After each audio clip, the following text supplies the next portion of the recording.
Ladies and gentlemen, you can make six figures selling dongles. You could do it. You could do it.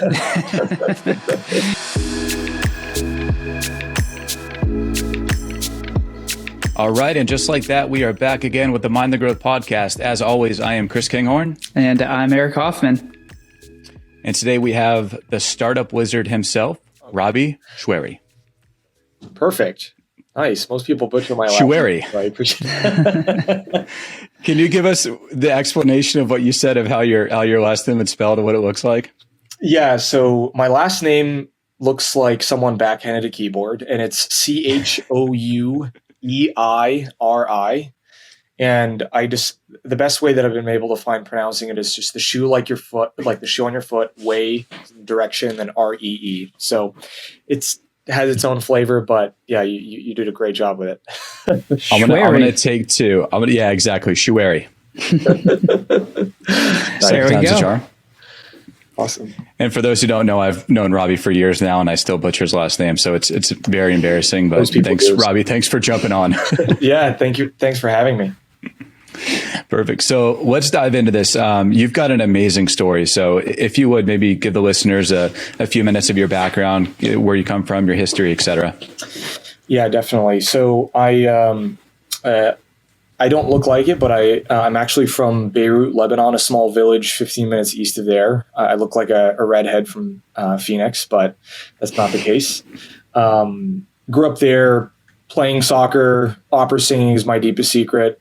Fast forwarding, ended up in Phoenix unexpectedly because of war that was happening in the country, and moved in middle school. Refugee. A couple of weeks later, started school. Got interested in education and development economics. That kind of translated to how do you enable people to pursue their creative power. Got involved with foreign policy overseas, domestically. Was working on helping underserved entrepreneurs. So this kind of was my first taste in working with small businesses. After spending a stint overseas in Singapore, I got the opportunity to really get exposure to startup ecosystems and how, even countries think through that. Came back as well as working for an e-commerce business that went public a couple of years ago called Carvana. So it was one of their first early hires on their finance team. Got that startup bug in tech and interest in technology companies, and worked for some big companies in the Bay Area. Kept going to smaller and smaller organizations. Came back to Phoenix, started an Angel Network. Was getting involved in the startup ecosystem here. And then worked for a startup studio, which practically, as an operator, you help build companies from the ground up. So I got to see a lot of different companies and get a masterclass in startup building. And from there, I actually met Chris Kinghorn, who's on this podcast. And Chris, now I'm a guest. I might know that guy. So then when I came back to Phoenix kind of unexpectedly, and now and kind of right before the start of the pandemic, I took a bet on myself and started Clay Brands. Okay, I have two immediate questions for you. All right. Okay, first and foremost, that's the first time I've ever heard Carvana referred to as an e-commerce company. Is that what they consider themselves? Yeah, it's an interesting question. I think, they buy cars and they sell them online. I guess that ticks the boxes, huh? Yeah, it's retail. They're selling it to consumers primarily. In my mind, they definitely are. And what's interesting is across retail by GDP, automotive is actually the highest spend in retail. So they're kind of hitting the largest retail category in the United States. And so, great business. They're doing the used car market, but even the subset of that's pretty substantial. But so they got ahead of what the future of buying and selling cars was to consumers. And I consider it an e-commerce business, but fascinating. So you're telling me it's not a vending machine company? There's this. It looks like this weird term that's not a weird term, but just like startup people love their acronyms. It's called OPUS.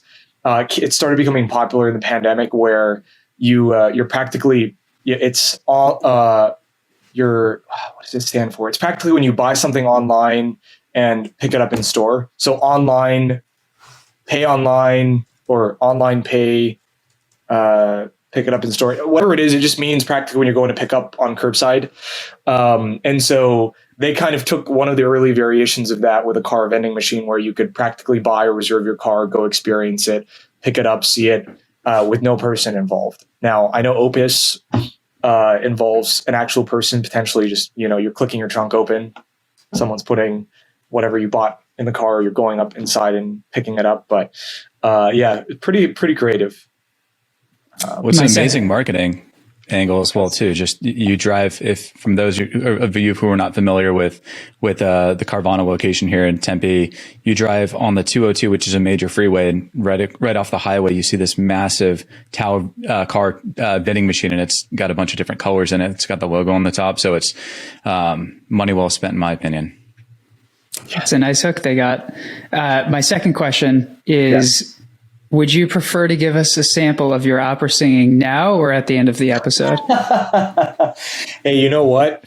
I'll commit to this. When we turn this thing into a 9-figure business, then I'll come back on your show and give you guys a nice opera singing. We'll talk about what the business looks like then. How many decimal points can we count for the 9 figures? If you haven't yet, comment, like, subscribe, like again, comment again, subscribe again. We got to get to 9 figures. Yes, it's going to happen. All right.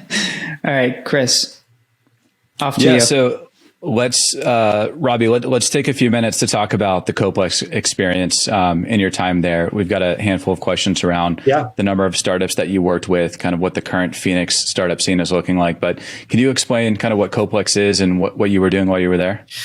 Yeah, so the Coplex is a startup studio. Startup studios are becoming more and more popular. So there's the difference between a startup studio and an accelerator is that most people know some of the big names like Y Combinator, Techstars, and what they do is you might have a proof of concept or a prototype of a product, maybe early customers. You apply, and what they help you with is more education and access to their professional network and investor network.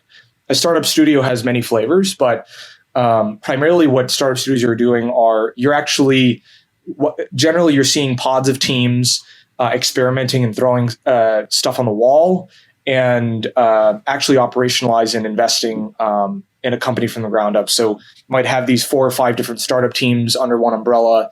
They're experimenting on a hypothesis, and if it takes off, some of them will go run that company, hire their first employees, then tap into a VC that will back that company.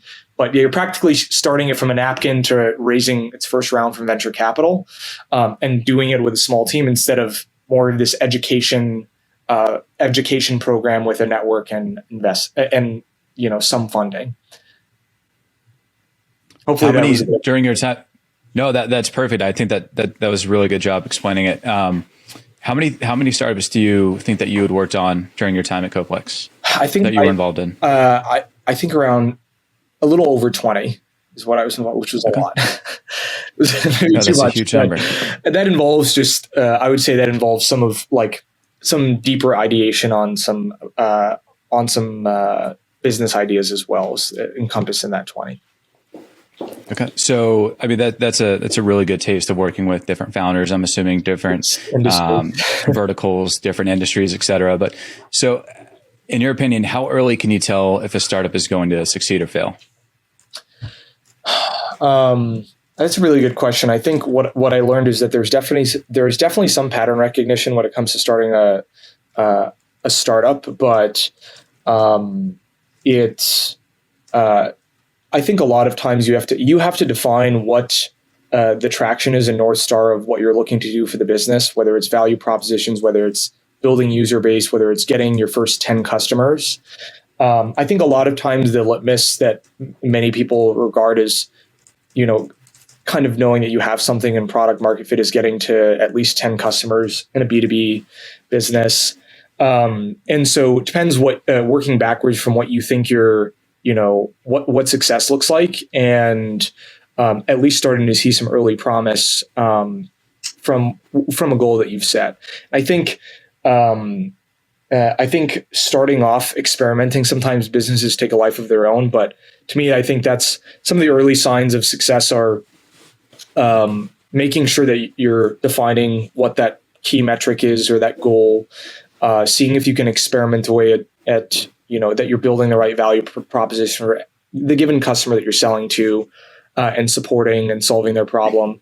And over time, I think that may shift. The audience might expand, but I think at the very early on is starting small and seeing if you're really driving value and listening and building deep relationships with early customers seems to be one of those early indicators. It's also a feeling. If I'm talking a little abstractly, sometimes when you have something. It's instinctive, and I think a lot of entrepreneurs, you can be very data driven. I mean, I'd say so myself with this business that's something that we're kind of entrenching in everything that we do. But I think there's also instinct at play when you have something that works, and have to trust your intuition. Everyone has different life experience and environments they've grown up in, and we all kind of have an instinctual leaning of what. Of what something that's right is, and you have to also listen to yourself, I think, to know when you have something. There's stories where a lot of people thought that startups didn't have what it took or were crazy about their model that became wild successes. So you have to. Well, then obviously seeing. You see, yeah, exactly. You definitely do. Well, seeing successful startups and then failed startups, so you've got an experience with that. So at least you have a taste in your mouth, and I'm assuming that helps with the pulse on that gut feeling that you were mentioning. I still have a ton to learn, but just building my own scar tissue in this in software building and startup building.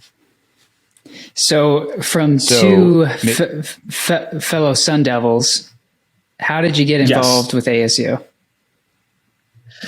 Yeah, it's kind of a funny story. I was actually going to take this job with a venture capital firm overseas in Geneva, and they mentioned in my interview this education technology accelerator. It was like, what ASU was running? I was like, what the heck is that? And so I turns out it was one of my old mentors. How to build a better beer bong? Sorry? Is that how to build a better beer bong? Is that the accelerator? The main mission statement? That was me. I don't think Robby was involved in that side. Gotcha. Hey, I mean, at ASU, you both work hard and play hard. Was the culture of the university. But I mean, it's definitely changed from that reputation to have a lot of cutting edge flavor. But anyway, this EdTech accelerator, someone was running it that I knew. I texted him. We got on the phone. He said, we actually want to start this investor network at ASU. So he worked for the private arm of the university. We want someone to manage their venture and start kind of bringing together the venture, and ASU loves the word innovation. For those of you that don't know, #1 school in innovation. So this venture and innovation board was kind of bringing the startup community that was working on programming, investing, and entrepreneurs that had an ASU thread, students, faculty, and practically said, do you want to go, do you want to be an entrepreneur and we'll give you a pool of funding to start something from the ground up, or do you want to go be an associate at a VC? And it drew me in. I loved the people that I was going to be potentially working with, the autonomy, running an ed tech, a functional higher education technology accelerator, and getting tapped into where my second home is. And I took a leap of faith and ended up back in Arizona. So yeah, I really wish I would have known about the opportunities. There were so many different opportunities that ASU actually had, and it's crazy how it just didn't click to really try to go after those resources. Let's stay on ASU for one more quick question. InvestU, kind of the angel network that you helped create there. Can you touch on that a little bit? Yeah. So ASU wanted to find a way to support ASU affiliated companies. So with an angel investor community. So they wanted to, if a company had a board member, alum, executive that or a large percentage of their business that had ASU alumni. They wanted to support those businesses with investment in terms of capital, customer introductions, mentorship. And so it was really an angel network that was university-led, which is a very new and model that's evolved. And it was a way to just engage alumni. We kind of all leave sometimes at alma mater and we don't know where to go back to. And people want sometimes to help with their experience and capital, not just donate to a university. And this was a way that, we can bring this, a remote potentially as well. This was pre-COVID when I'd started this, but just, engage the community globally of, hundreds of thousands of alumni in one place. No, it's an amazing group. How many investments had they made? Do you know to date? I should know that number, but I know that it's at least. So the program started in 20. Really, we formally launched it in 2019, and there's been at least about 15 investments or so. It's probably more than that now. Awesome. Yeah. Cool. Yeah. And some of those companies have done really well. Can you give us an idea of maybe the most exciting one that you worked on or saw pass through that may be finding some great success right now, or you think has that sort of lightning in a bottle sort of thing that they might find it later? Yeah, there was a company, and maybe this was... You can't talk about yours, so yours doesn't count for this. Well, let me tell you about my company. Exactly. We'll shift to that next. That's our next topic. We'll get there.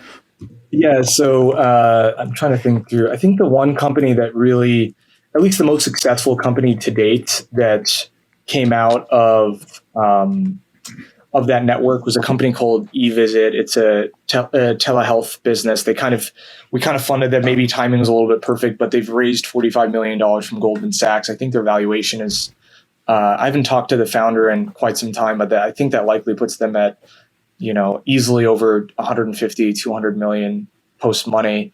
Tiny company at the time. There were maybe, 8 to 10 employees. Help them get in touch with some of their biggest clients through some of the network at InvestU. We're able to raise them a decent amount of capital and get the Arizona community together. And Brett Larson's the CEO, is doing really well. And so maybe a timing thing, but I would say that in terms of valuation, that's one that I was proud of during my time to come through the university. That's both moving the needle in healthcare and was one of those early wins that we had. Absolutely. No, that's an incredible valuation, especially in that time frame too. So that's really exciting. All right. So now it's time to talk about your newest venture. Can you give us a little background, what you guys are doing, what you can share? I know some stuff has to stay behind closed doors, but we'll have to learn about what you're doing. Yeah. So, I can give you a quick sentence about it. We're practically building this e-commerce engine that launches new products.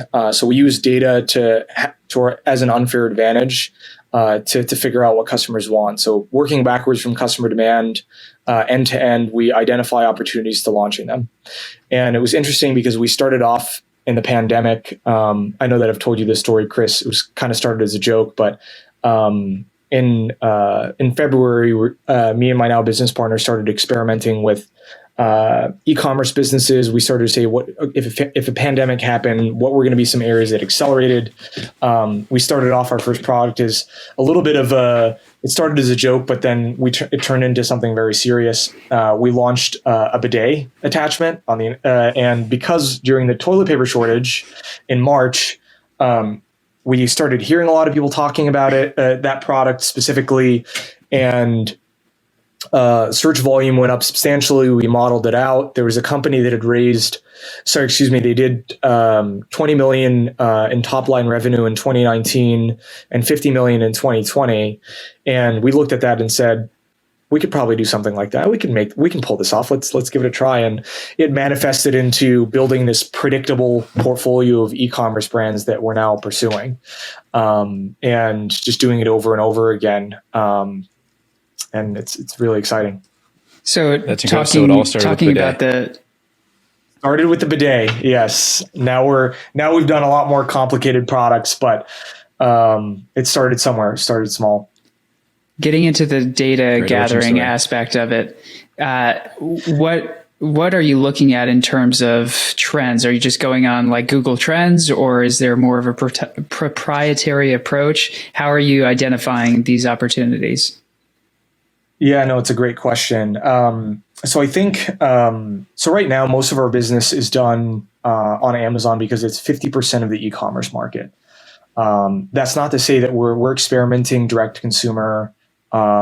We will experiment with Walmart, some of these major marketplaces that are consolidating a large base of people that are looking to buy things on the internet. And so Amazon has really consolidated that space. So we're looking at a lot of Amazon data. And so how this has kind of evolved since we started is we have what we're calling a product identification score. And so we're collecting about 85 different variables, analyzing hundreds of thousands of data points to figure out not just things like, one example is search, but estimating revenue potential, incumbents, difficulty of entering that market. So we're looking at a lot of data to practically score what does this opportunity look like in terms of, what customers, so customer data, and we're also looking at feasibility metrics that we've defined from actually doing it of, how difficult is it going to be and complex to launch this product. And so that's kind of the first step in terms of data. So, some of it we're scraping, some of it we're estimating, some of it we're purchasing, but overall we're primarily looking at Amazon data, some Google data, some social data, but primarily we're focused on Amazon because just go where the audience is to start. That's what we've been honing in on. But since, Chris, I know we haven't caught up in a bit, but since we last spoke, that's really been the breakthrough is this algorithm to help us prioritize and get an assessment of where we need to go next, because that's one of the hardest things in e-commerce. The majority of sellers don't know what product to sell. You got to start there. Now we're using data end to end to inform our decision making, but that's really the first step that informs the rest of the strategy in the portfolio.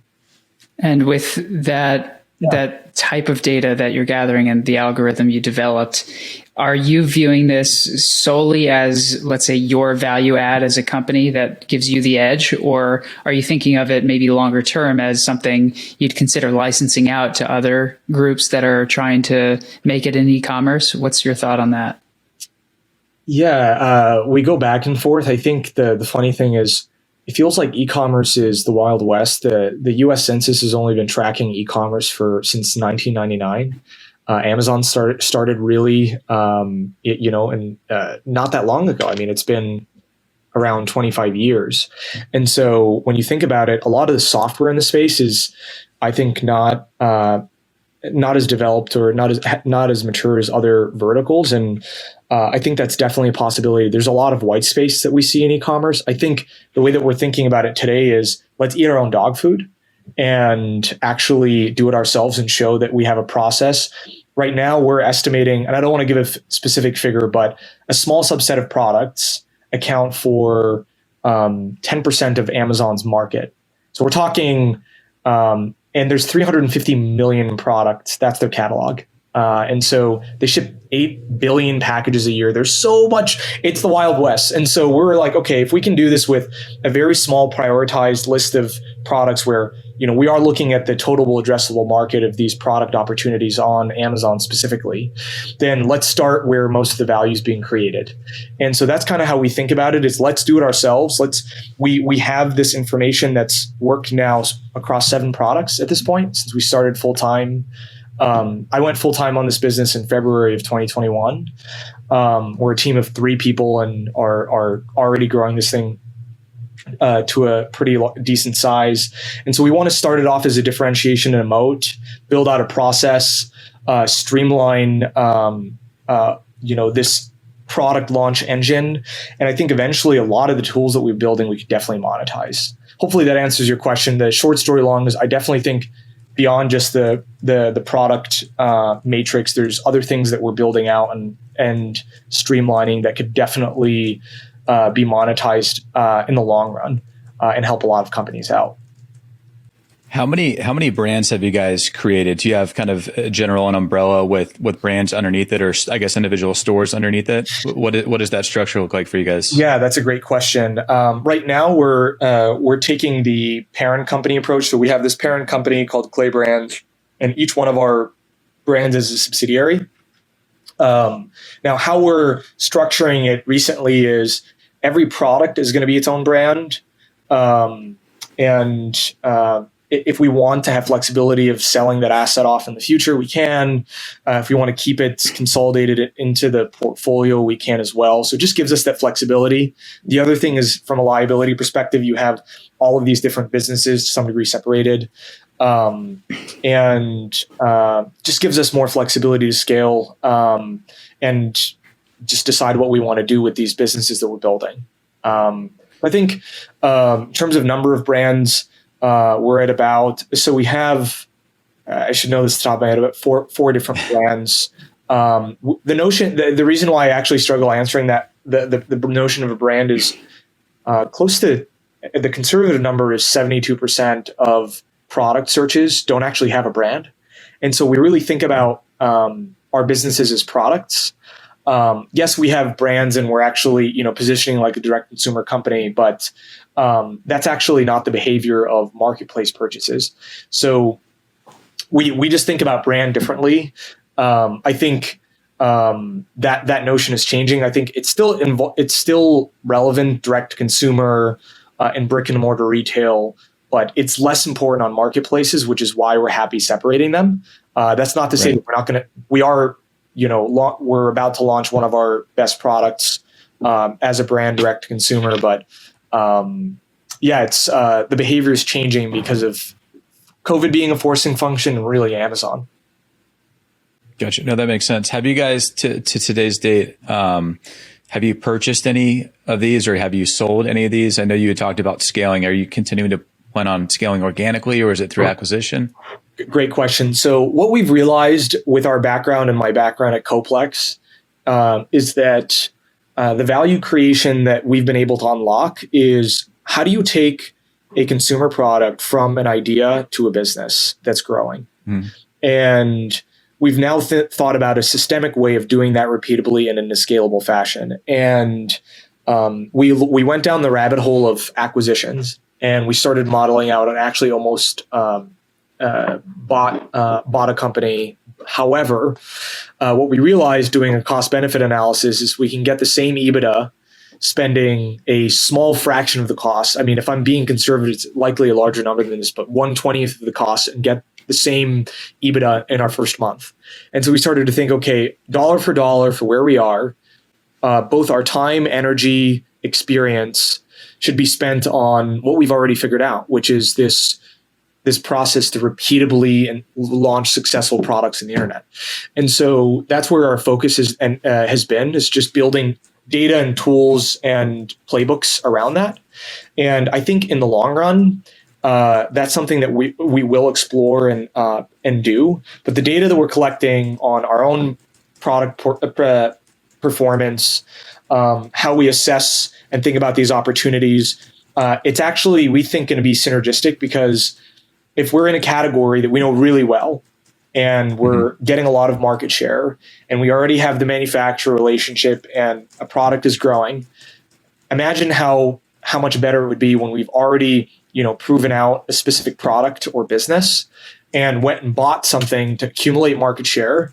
And off the bat, we already know, okay, we might be able to lower costs here. We have these levers. This has worked for us as we've scaled this product. It's going to make more sense to build this engine first with data, tools, processes, and asset class of these newer products, and eventually use acquisitions as a growth lever in the business to both assess and diligence companies, plug into their systems. We're doing that already for ourselves, and we're learning how to operate them. I think that's going to be more difficult than what a lot of other players are doing in the space. Is you have to know how to run these businesses. They're different. It's different than Absolutely. Amazon is a completely different country than a direct to consumer brand. It's and so that's where we've evolved, is we've kind of focused on, just oiling the machine instead of spreading ourselves too thin. And that was a lesson we kind of learned. And I think it's shown to be, focus is not just about, we've been learning, it's not just about, okay, yeah, I can juggle all of these things and I have the time, but there's switching costs. You're doing too many things. If I can both focus my energy thinking about one aspect of the business, and perfecting that, I think we're going to get a yield. We're going to get a better yield that way. And it's just going to be, we're going to create more value. That's how we're thinking about it now. And just data and the tech enablement piece just is helping us, make better decisions and operate more efficiently. So no more acquisitions, but definitely it's still on our minds and we're building towards that. Well, and the idea of operating effectively, can you give us any sort of context on kind of size of where you guys are at, number of SKUs? And I think this will transition into kind of what Eric wanted to hit on as well too, but just a little bit of context on that. Yeah. So speaking of focus, that was a great segue to answer your question. We see a lot of brands. Some of them have hundreds, some have thousands of SKUs. And what we've found to be successful is to focus on less variation and simplicity. So if you think about companies like Apple, I know that's just a relatable example. There's many others. We don't have this broad SKU base, but our SKUs, in terms of, if you divided our revenue relative to the number of SKUs, it's substantial compared to our competitors. So it's easier for us to manage. Right now we're at 7 SKUs. And we don't have, we tested the variation model, found it to be more costs in terms of managing that, in terms of returns as well. And so we've realized, really pick one product that you're going to launch. Don't do too many variations in terms of colors, features, and focus on the highest value features in that product that customers want. And so, yeah, it's very different, but we're at seven SKUs right now. We sold 25,000 products, which is, for a team of 3, and kind of we were settling back and being introspective. That's kind of a lot. 25,000 customers that we're managing, returns and support, and we're able to do that with only 3 people. So that's kind of been the focus. And we hope to keep it that way. I think it's easy to get carried away. Just focus on what's driving the value. How much, if you have 5 colors, just focus on the few based off of data that you think people are going to actually buy, and, focus on your energy on growing that product, launching another one, instead of trying to extract, incremental value. Right. That makes sense. So you touched on the company size, meaning you have 3 people running the ship. Yeah. What I've found unique with e-commerce companies, especially over the last couple of years, is how lean they can be and how efficient they can run, because there's so many tools to maximize that level of efficiency. So my question for you is, with these 3 people, I assume yourself included. Myself, by the way, yeah. Yeah. So is that the long-term goal? Do you want to stay lean and leverage things like 3PLs, like other products and services that help you grow and scale just with a limited amount of people, maybe virtual assistants overseas? How do you view that, and what are you currently doing to keep it efficient? Yeah, so I tell people we're a mighty headcount of 3 with an army of contractors. And how we think about it is, e-commerce. What attracted us to e-commerce, you said it perfectly, Eric, is more. My co-founder says this is a joke. I maybe shouldn't say it on the air, but it's more people, more problems. And I think just being able to pick and bring on really high quality talent that's focused. We don't need a sales team, right? Right now we're not selling B2B. It's to consumers, and that way, that's one area of headcount that we don't necessarily have to do with. A lot of it's really driven by marketing inbound. And so I think we are under the mindset of just trying to operate as lean as possible as a culture, not being wasteful. I mean, that was one of the reasons, I'm not trying to be a hater, and I have a lot of close friends and have a lot of respect for a lot of entrepreneurs and leaders in the San Francisco area. But I think a lot of times you get lost in what you're trying to do by focusing on a lot of noise, which sometimes can be in the form of perks for companies and other things. And, breakfast, lunch, and dinner at a business, and, Uber credits. And we're just focused on creating value. We want to be lean. We want to be mindful of the way that we're spending our money. We want to have a small team. And I think we can get really far with even a couple more people on our team. I think, the business model helps that. And I think some of the technology we're building will help us scale. We're automating. I can kind of give you guys a look if you're interested on what are the things that we're kind of doing to scale headcount. But we think about that a lot. That's what I think makes this model scalable too, is, can we do this with as little people as possible and use tools that will get us pretty far? I don't really think we're going to need too many people to build a pretty substantial business. And I hope to keep it that way with all of my future ventures that I'm involved with. And it keeps it more intimate and fun that way. Who knows what form it takes, but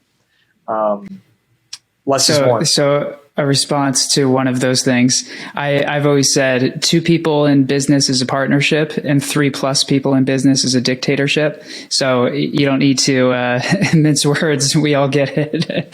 But what I'm actually curious about, and I think a lot of people will be curious about, are some of the specific tools you're using. And you didn't mention anything about a 3PL. I'm not sure if you're using that, like a third-party logistics company, for those who don't know. Sorry, yes. I didn't answer it's that. All right. But can you give us specifics? Like, are there out of the box softwares? Are you using virtual assistants? If so, did you go through a group to acquire them? I think a lot of people, not having done this before, get stuck on those steps because there's so much out there, so much software, so many opportunities. Can you give the people an idea of what you use? Yes, that's a great comment. Maybe take a step back there. I think we do use a 3PL. So when we first started, I was the guy building the shelving, operating the warehouse and forklift, and that just doesn't scale. And so, if we think about that, that's a lot of not high impact work for someone like, if I'm operating a business, that's just, I have to be spending my time in different areas that are going to really move the needle. And so there's a lot of businesses now that, and then also, if let's say you wanted to operate a 3PL and turn it into a business on its own for other people, it's pretty low margin and has a lot of moving parts. And so we use, there's a lot of these out there. The largest is a company called Shipmonk. You're practically, they're more tech-enabled 3PLs with pricing. We use them a lot of times when we're getting product or storing product in the United States, not at Amazon. Sometimes we sell that product directly. Sometimes we're just storing it in excess to then use Amazon's fulfillment network. But yeah, I think imagine if we had to operate our own warehouse. That can it's gonna get unwieldy pretty quickly.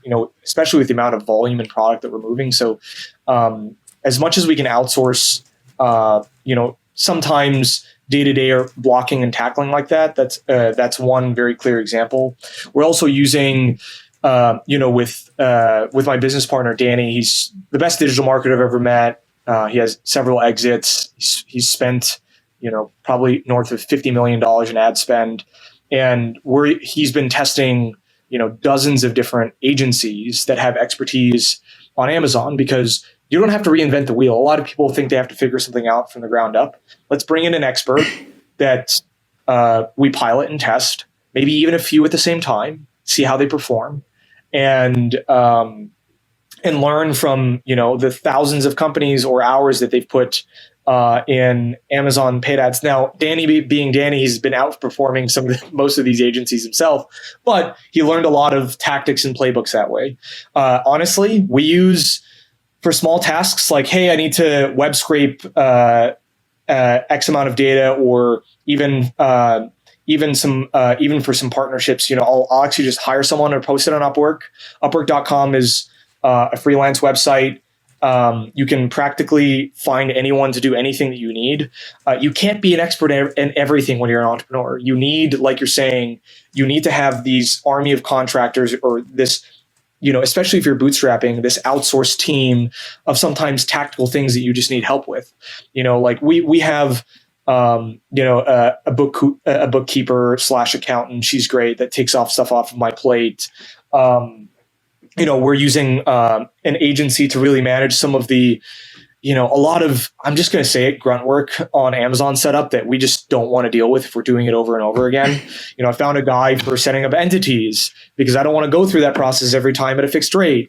And so some of these steps that we have in the business that we're doing over and over again, those are some examples of people that we're using. In terms of tools and software, I think one of the best operational softwares that I've found that's tabular that, it's funny, is Airtable. So Airtable is this, think about Excel on steroids. And so some of the operations like tracking shipments, or we've reached out to hundreds of manufacturers.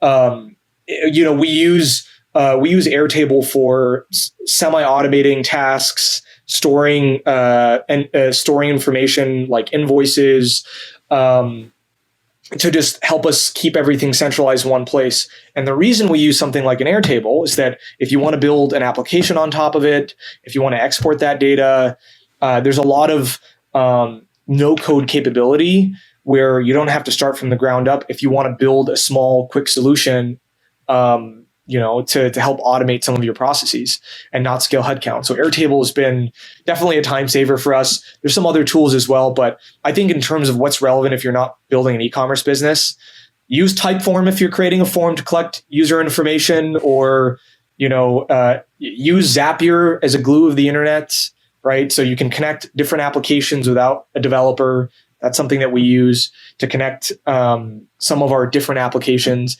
Airtable as that cloud Excel where you can do so much. We do project management. We do our product management in there. We just track things in there. We have, I think there's so much capability with tools like that you can even do automated reporting on, on like something as basic as an Excel sheet so you can track live data. I think that those are some tools even at Coplex that can get us off the ground pretty quickly and test things.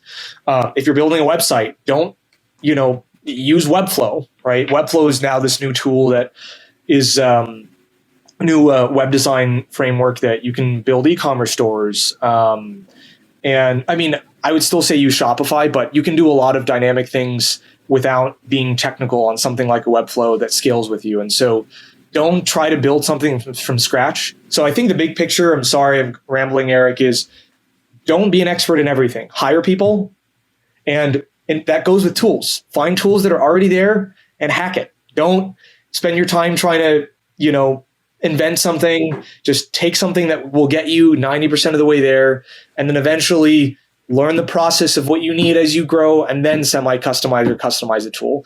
So I think those are some examples. Hopefully that answers your question of just people and tools that, I think you can get carried away sometimes. Just solve the problem, try to use what the hours of development and people's experience that are already there. And I think we were moving a lot faster because of that. That's perfect. That's exactly what I was looking for. Thank you. Okay. And as a total side note, this podcast is brought to you by Airtable. Excel on steroids. Screw you, Bill Gates. All right. Moving on from that. So the last question I have about your current company, I'm more curious, and I don't know if you're comfortable sharing any of this, but can you tell us anything about the products you're currently offering? What are they? What's selling best? And if you have anything on the horizon that you're looking at, is that anything you can share right now? Yeah, I mean, it's funny because I've gone back and forth about this. Like, okay, one of the assets we have is we have this pipeline of products that we've identified as high potential. So, I mean, that's only one side. Executing is entirely also a difficult process that not difficult, but a process that has a lot of steps. We've done it now multiple times, so it feels a little easier than when we first started. But I think what I can share is that 40% of, so we're focused on the home electronics and home goods. I think if you're going to start a product or launch a product, focus on that category. See, it's practically 40% of Amazon. It has the highest search by users. It has the highest overall revenue. It's also, according to McKinsey and Company, has the least online adoption, that has a lot more runway. So I think in terms of categories, that's one area we're really focused on. I think a lot of our products are, really also involve electronics. And I can tell you that, our true test of product market fit happened end of last year. We launched a product that was a high ticket item that had subscription revenue as well. And it's been growing. It's been growing like crazy. And it proved out that first, some of the data that we've been collecting, that product is already did six figures in revenue in our first month. It's continuing. And we have a few dozen other products that we think are very high potential, which is exciting.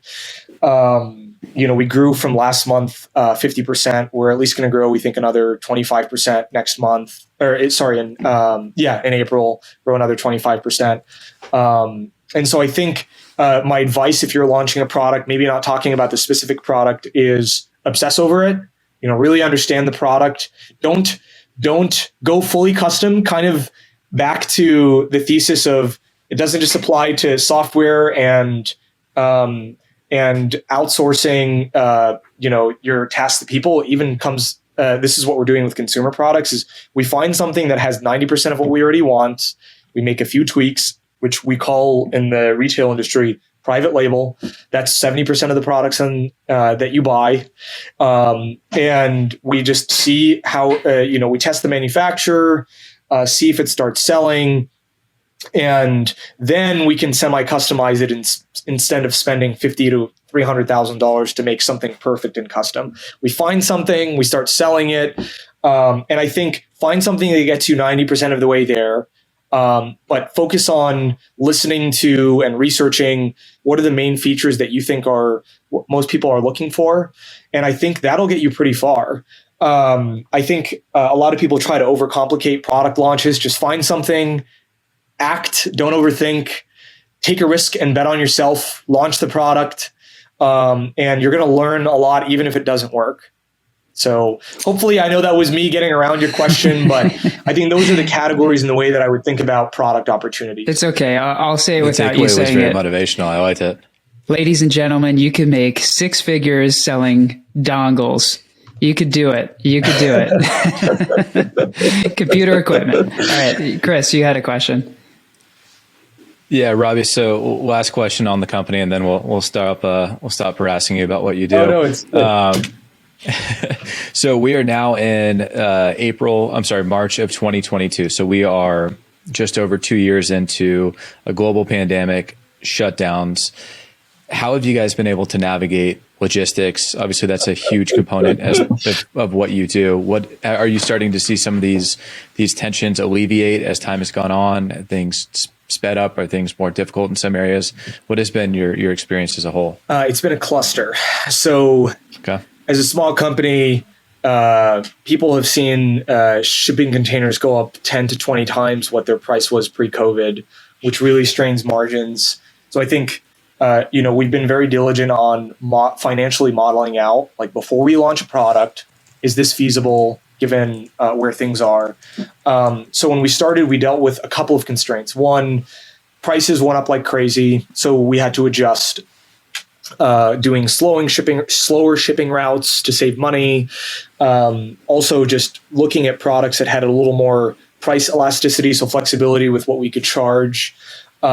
We dealt with a lot of issues and so in the fall, the Los Angeles port had the largest container crisis. So there's 200,000, containers stuck. People's ships, stuff was, some products were there for at least 30 days up to 90 days. People were freaking out and nothing was getting through. And we had been A/B testing shipping routes because we got burned in July and one of our products ran out. And when you run out of product, your revenue shuts off. And so we said we really need to focus on the demand planning. And one of the bottlenecks we couldn't control was getting products into the country. The other thing was manufacturing. You're working with these people primarily in these manufacturers, primarily in China, and they promise you sometimes a lead, like a certain time to finish your product, but sometimes that changes. And so one of the things that we've been working on is developing a demand planning automation tool to just better forecast and accurately repurchase inventory. But in the fall, the issue we dealt with was in the midst of this container crisis in LA, we were actually able to, because we were testing shipping routes, we had one that day that everything was going crazy. And from leaving China to starting selling, we did it in 20 days. We found like the TSA pre-check of Los Angeles port. That's kind of how I describe it. We just found like the back door, the fast lane in LA port. So that's one way that, we got hit by it in July and our team were obsessed. So we started just trying to, how do we get around this issue? That was one way that we got around this issue. Prices going up. We had to just find the right products in the short term that got us around that. I think with manufacturers, we created the right contracts with them, which a lot of people don't do. There was actually a dual-use energy crisis in China. Lucky us, which means that some manufacturers had to delay shipping. Like literally, the country was limited to the amount of energy that they could use because of demand. But luckily, we had agreements and clawback clauses saying, if you don't get our product done in this time frame, there are you're going to have to pay for some of it. There's like repercussions, essentially. Repercussions is the word that I'm looking for. So with some of it being, we're using we've now developed, using machine learning, these, much more sophisticated process that we have now for forecasting, when we need to buy inventory, some of this crazy stuff that we figured out on LA ports and just the right legal contracts. Those are some ways that we've been able to figure it out. The other, on the supply chain side, there's always going to be issues. But what we try to do is how do we mitigate our risk as much as possible and find ways to get around these problems? That's all you can do. We can control global pandemic, supply chain crises, Ukraine.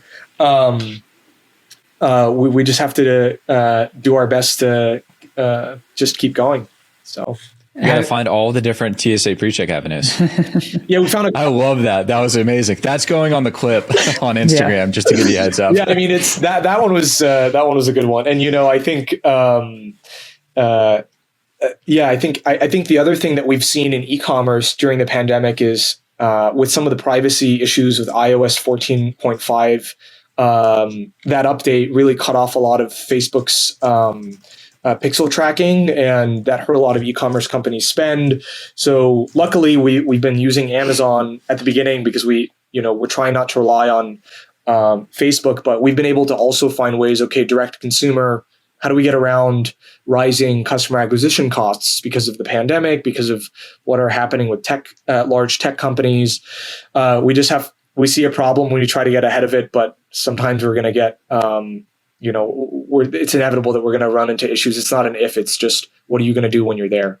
And how can you anticipate some of these challenges? But it's been fun too. I mean, if we can make it through the pandemic with an e-commerce business and as a small, tiny, operation, I think we can make through much more. So, and what we're seeing is that right now, hopefully shipping prices are supposed to ease about 35% this year, but that was pre-Ukraine. That was a lot of what the data was telling us and the research. But we don't know is the honest answer with what's going to happen because of gas price increases on container shipping. Right. So, but it's supposed to get better, and we saw that slightly, but who knows? We're ready for anything. So. Perfect. I think Eric said he's got one more question before we wrap up here. The only thing I was curious about related to this is, have you looked at any other countries to start sourcing from, like a Mexico or somewhere else? I know a lot of my friends who are in e-commerce are actively looking at different places, excuse me, to avoid, taking inventory from China, considering the logistics nightmare, costs, et cetera, and the unknown of what else could happen over in Asia besides, the war in Ukraine. Have you looked at any other countries? Are any attractive from a cost and ease perspective? So we build partners in about a dozen countries. For a couple of products we're looking at, we're actually looking at data of where certain products were sourced from initially, and kind of built out a network of people if we want to ever source outside of China. We are focused on China because most of consumer products are bought there. We had to build a repeatable process, and there are risks, but until those risks really come to fruition, then we're starting to look at some backup manufacturers in other markets, but we're still focused on China. What I was saying was we tried to early on to actually reach out to manufacturers in the US. And so I reached out to a ton and I was pretty disheartened. The products were worse quality. 90% of the time I didn't get a response, and they were more expensive. And so that was just unfortunate. And so that's when we, early on, we went through this exploration and we landed on, let's just, we can find most of the products that we're looking for in China. Let's really build our network there. But in terms of to answer your question of what are some other markets, I think it depends on the product that you're sourcing. So a lot of people source textile products, clothing in Southeast Asia and countries like Vietnam, Thailand. The data is also telling us that increasingly so, a larger percentage of consumer products are coming from markets like India. Another thing, you mentioned Mexico, which was accurate because of the North America Free Trade Agreement. There's also a tax incentive to try and work with Canada and Mexico. But I think it really depends on what product you're looking for. Now, the data is out there. One of my pieces of advice that I give just based off of my international affairs and trade background is look at where the U.S. has bilateral and multilateral investment treaties where you don't actually have to pay tariffs to get the product into the country. It means you have it's indicative of a stable relationship with the United States in terms of global trade. And so countries like, South Korea, you can buy any product from and not pay taxes when they come into the country. So if you're looking at more like electronics manufacturing, there's a lot of anchor products both there and in markets like Japan to look at if you're looking at any consumer electronics. If you're looking at non-Chinese sourcing agents and manufacturers. So it's really the Wild West. You just have to kind of think through what is the product. But those are some examples of other markets that I think have a lot of potential. Robby, well, thank you so much for coming on. We really appreciated the time. If you haven't already yet, if you guys are still watching, make sure to like, comment, subscribe. We need to get to 9 figures so we can hear Robby's opera skills. We'll get there soon. And just so the audience knows, by the way, Robby was technically our first guest, and he was kind enough to take the time out of his busy day and meet with us knuckleheads. So we really appreciate it. You'll wind up not being our first guest in terms of time this comes out, but I want everyone to know you were first on the list. So we really appreciate it. Yes. All right. See you guys. Thanks again, Robby. So good to talk to you. Thanks, Robby.